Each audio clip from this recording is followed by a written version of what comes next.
We are blessed to have Karen Smith-Scott deliver our sermon today. Karen's been a member of UUCJ for about 8 years now. I was surprised when I heard it's only been that long because she's one of those people that I just assume has been here forever. She's such a part of the fabric of this church. She's married to Nicole and has 3 adult children. Professionally, she's been a nurse for 28 years and the clinical coordinator for a small pediatric home health care agency. She is passionate about learning, animals, the environment, and social justice. This probably explains why she calls UUCJ her second home. Please join me in welcoming Karen.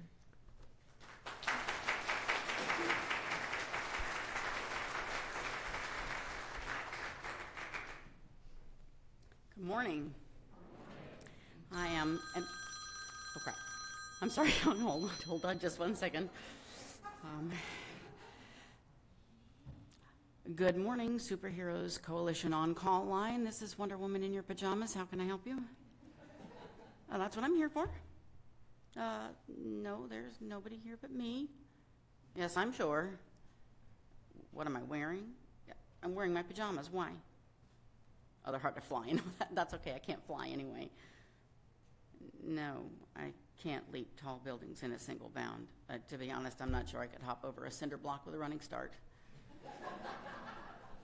I am definitely not faster than a speeding bullet. What do you mean, what am I good for? I mean, I give great hugs. I'm a good listener. I make a mean cup of coffee. I can even, hello? Hello? That was rude. I hung up. Seems like most of the world thinks the only way to be a hero is to accomplish great gestures of bravado and strength. I mean, stopping speeding trains and throwing boulders into ruptured dams are really impressive things, but let's be honest, they are overwhelmingly difficult. The opportunities to perform them are actually rare, and probably most troublesome of all is that they are exclusionary and discriminatory. I mean, really, how many people are capable of that kind of accomplishment? The problem with defining a hero by those standards is that you disqualify the Mother Teresas, the Rosa Parks, the Jane Goodalls, and the Lee Jong Rocks of the world. You diminish the efforts of all the good people who are out there choosing to do the best and most loving thing day after day, no matter how small or thankless. You convince people that small acts are insignificant, when in fact they are often the most revolutionary thing anyone can do. Sometimes the things that you accomplish while you're in your pajamas are the most important things you will ever do. You don't actually literally have to be in your pajamas, by the way.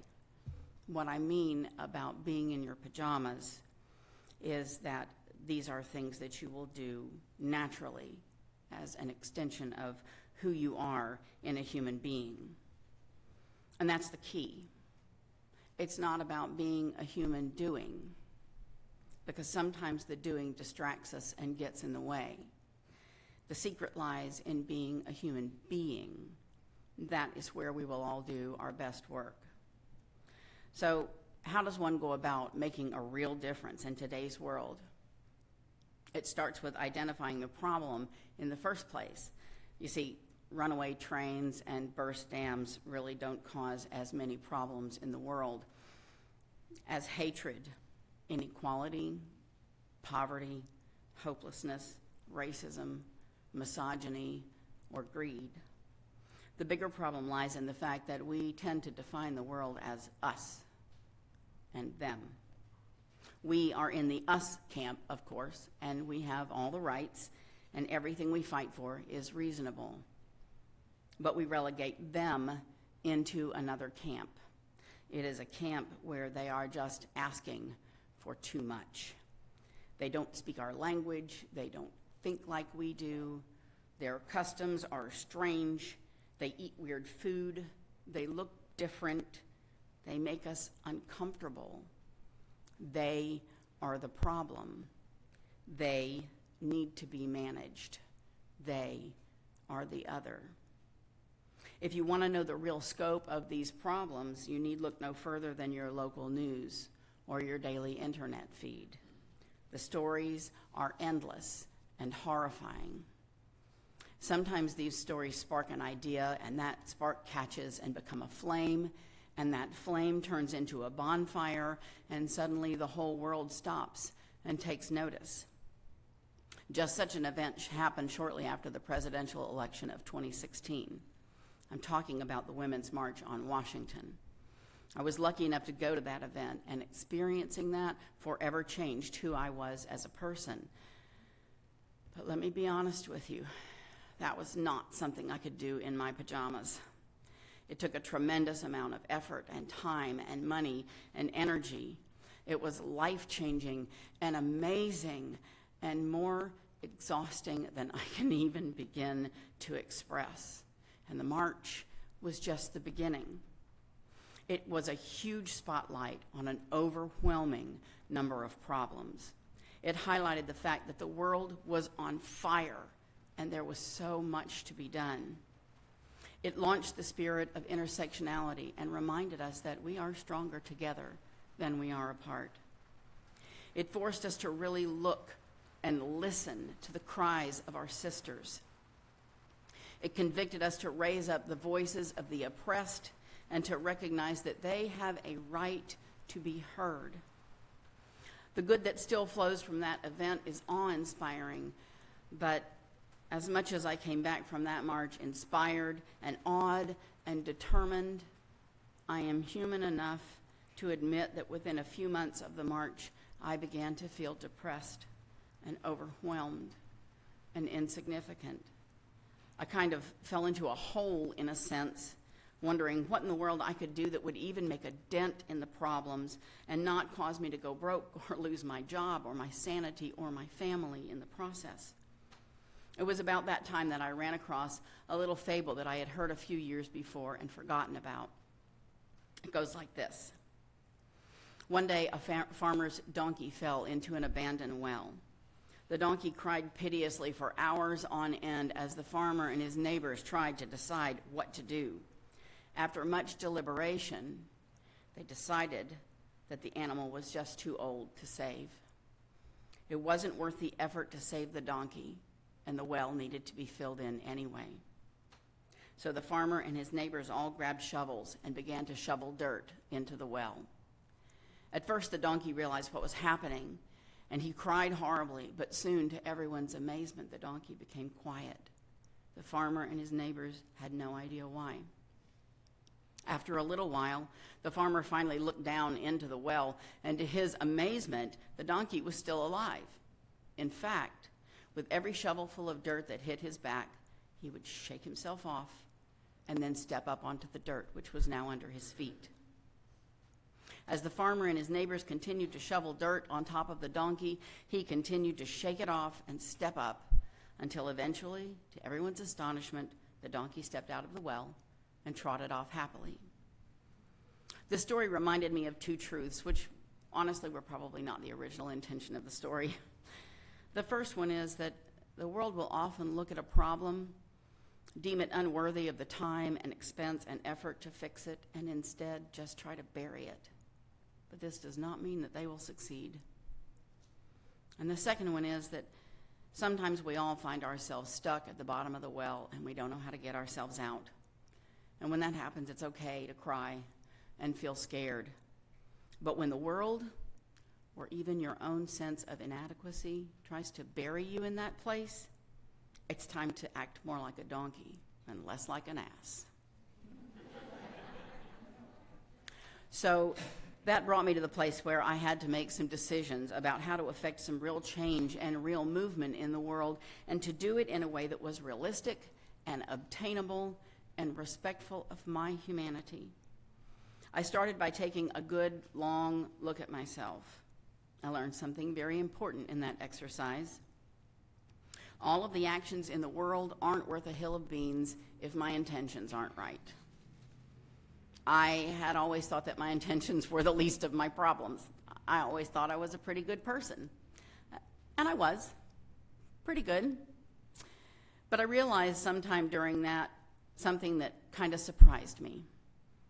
I realized that my intentions were to make the world a better place as I saw it, and that in reality, I probably don't know a whole lot about what people who are different from me really need.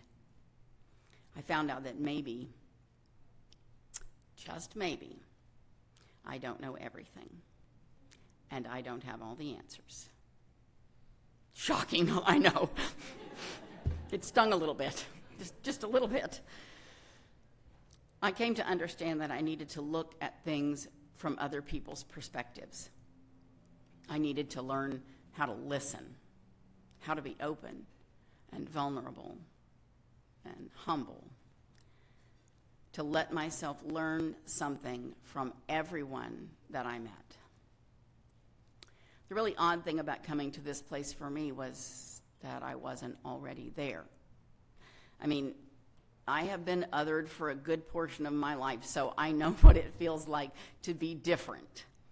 I would have thought I had the compassion and understanding thing down pat, but I didn't.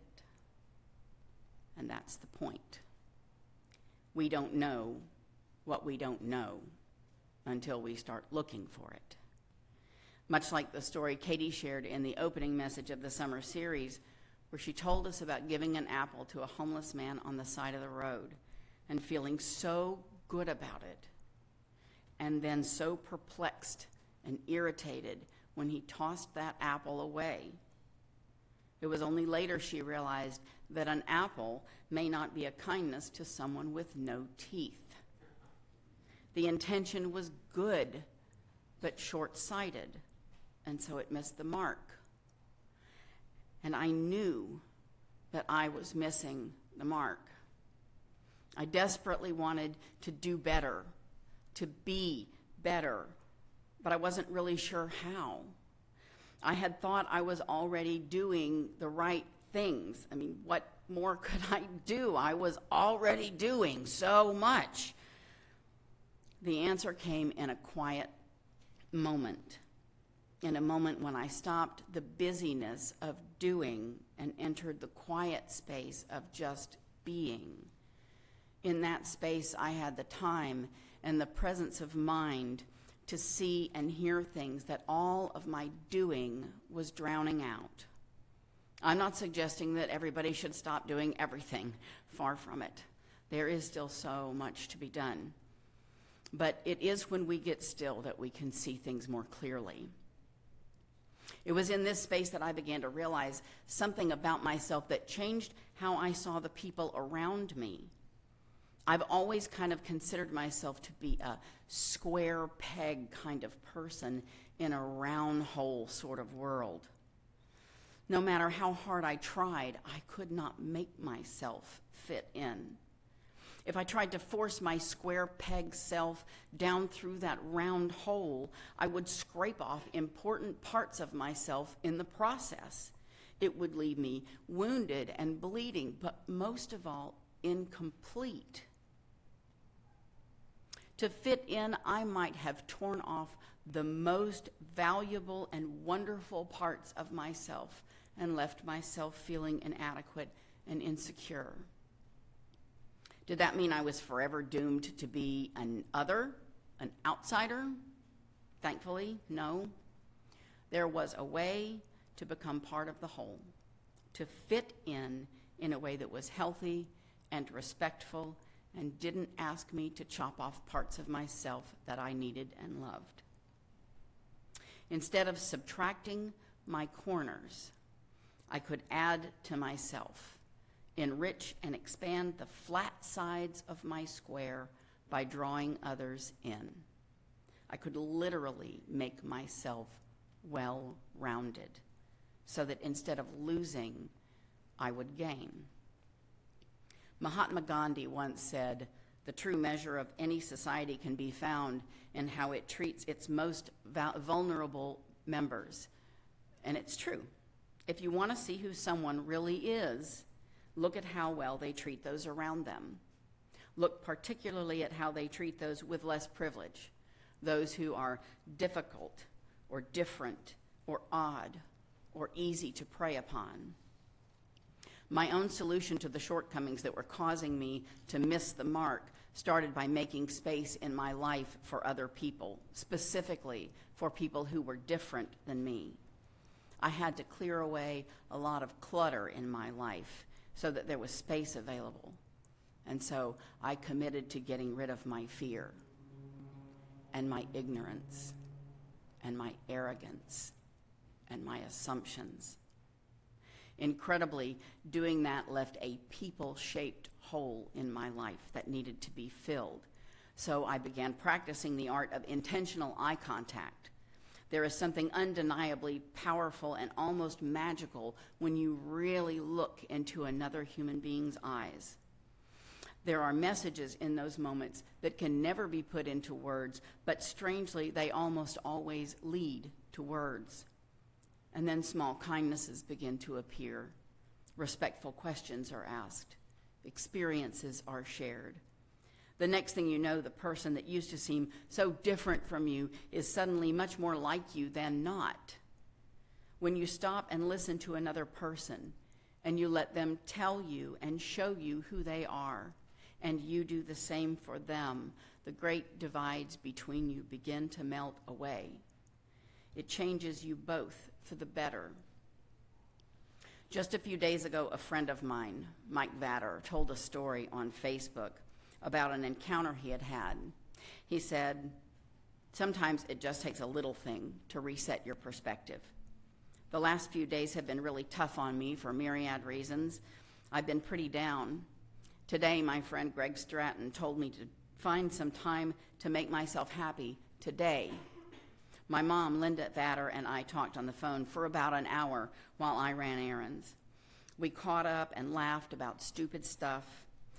As we were ending our call, I was walking into the Dollar Tree to grab a few things.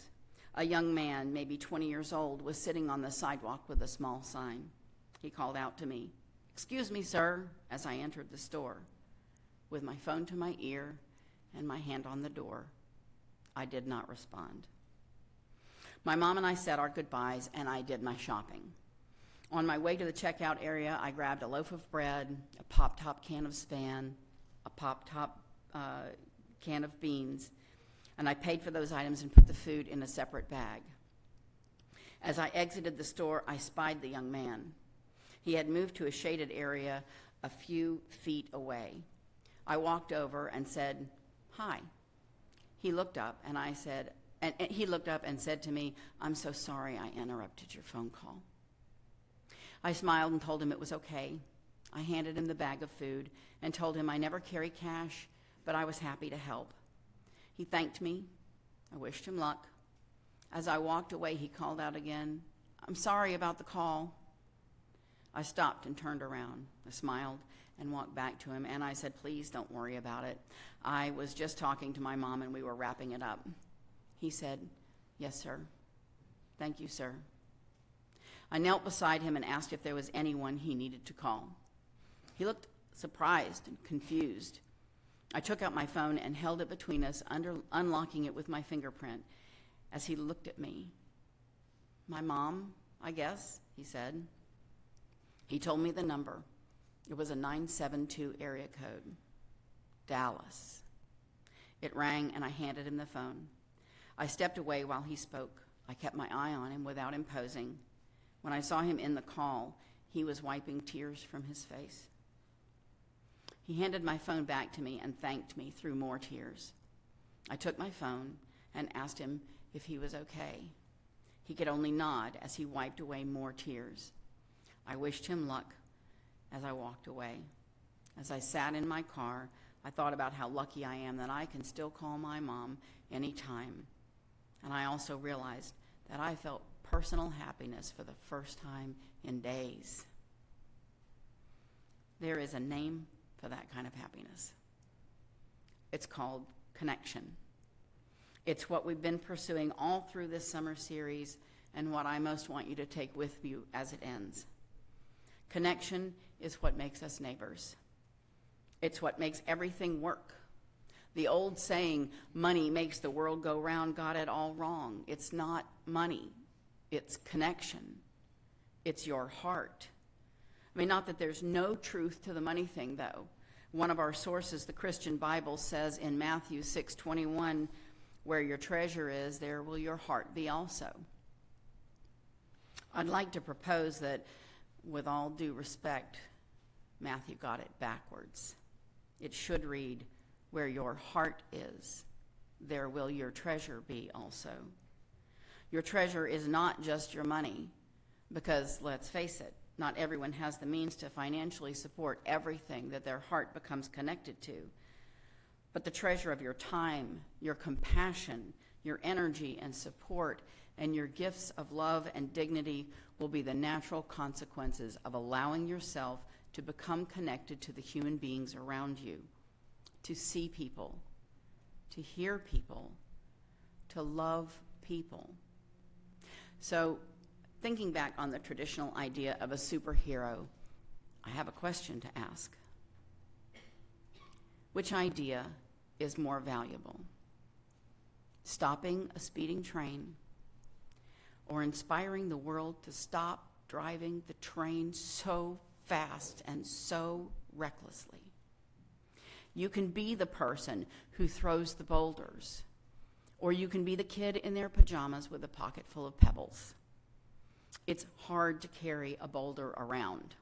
You can't sneak a boulder past anyone. Trust me, they're going to notice and they're going to react. But if we all fill our pockets with pebbles, we can sneak them into every place we go. Your pebbles are acts of consciousness, compassion, recognition, and empathy. Toss them out into the world. 1,000 random acts of kindness are 1,000 acts of resistance and defiance to the world we are living in. The ripples those pebbles create in the waters of the world will move outward, join together, gain strength, and become the tsunami of love that the world has been waiting for. In the words of Margaret Mead, never doubt that a small group of thoughtful, committed citizens can change the world. Indeed, it is the only thing that ever has. So mote it be.